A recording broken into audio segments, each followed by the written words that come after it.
should be too busy to do coffee while still keeping an uncluttered calendar. People who know me know that I'm famous for simultaneously doing two things. One is having a very clean calendar. I have almost no meetings on it. And there are people that I meet with when they see my calendar, they almost weep. While at the same time, I am busy all the time. I'm always doing something. And it's usually quote unquote work related, but it is whatever the highest impact thing is that needs to be done at that time and that I'm most interested, inspired about. But the only way to do that is to constantly, ruthlessly decline meetings. People want to do coffee and build relationships, and that's fine early in your career when you're still exploring. But later in your career, when you're exploiting and there are more things coming at you than you have time for, you have to ruthlessly cut meetings out of your life. If someone wants to do a meeting, see if you can do it with a phone call instead. If they want to do a phone call, see if they can do it with an email instead. If they want to do it with email, see if they can do it with a text message instead. If they're text messaging, you should probably be ignoring most text messages unless they're true emergencies. So one has to be utterly ruthless about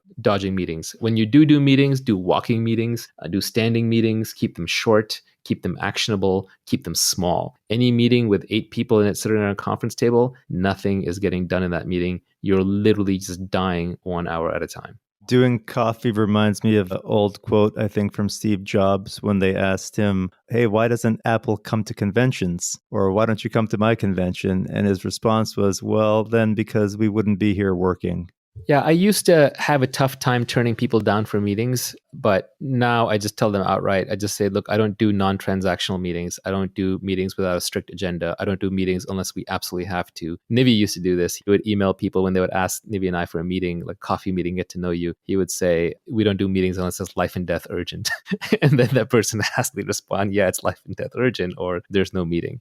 When you have something important or something valuable, other busy, interesting people will meet with you. Your calling card has to be, hey, here's what I've done. Here's what I can show you. Let's meet and I'll be respectful of your time if this is useful to you. And I find that there are very busy, important people who will take your meeting, but you have to come with a proper calling card. All the people who tweet and who email famous or rich people saying, hey, if I could just get one meeting with you, and they're vague about it, they're not going to get anywhere in life. You have to build up the credibility. When, for example, an investor in the tech business and the venture business looks at a startup, the first thing they want to see is they want to see some evidence of product progress. They don't just want to even see a slide deck. They want to see product progress, because the product progress is the resume for the entrepreneur. It is the unshakable, unfakeable resume. So you have to do the work. To use a crypto analogy, you have to have proof of work. If you have proof of work and you truly have something interesting, then you shouldn't hesitate to put it together in an email and send it to somebody. But even then, when you're asking for a meeting, you want to be super actionable about it. But I would say even the other side, even if you yourself haven't made it yet, if you think you're going to make it by going out and networking and doing a whole bunch of meetings, you're probably incorrect.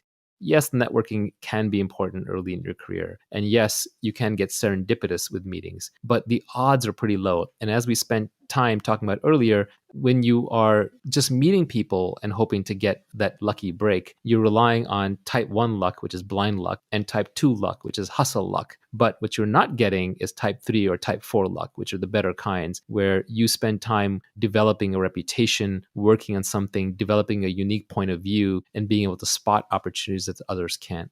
A busy calendar and a busy mind will destroy your ability to do great things in this world.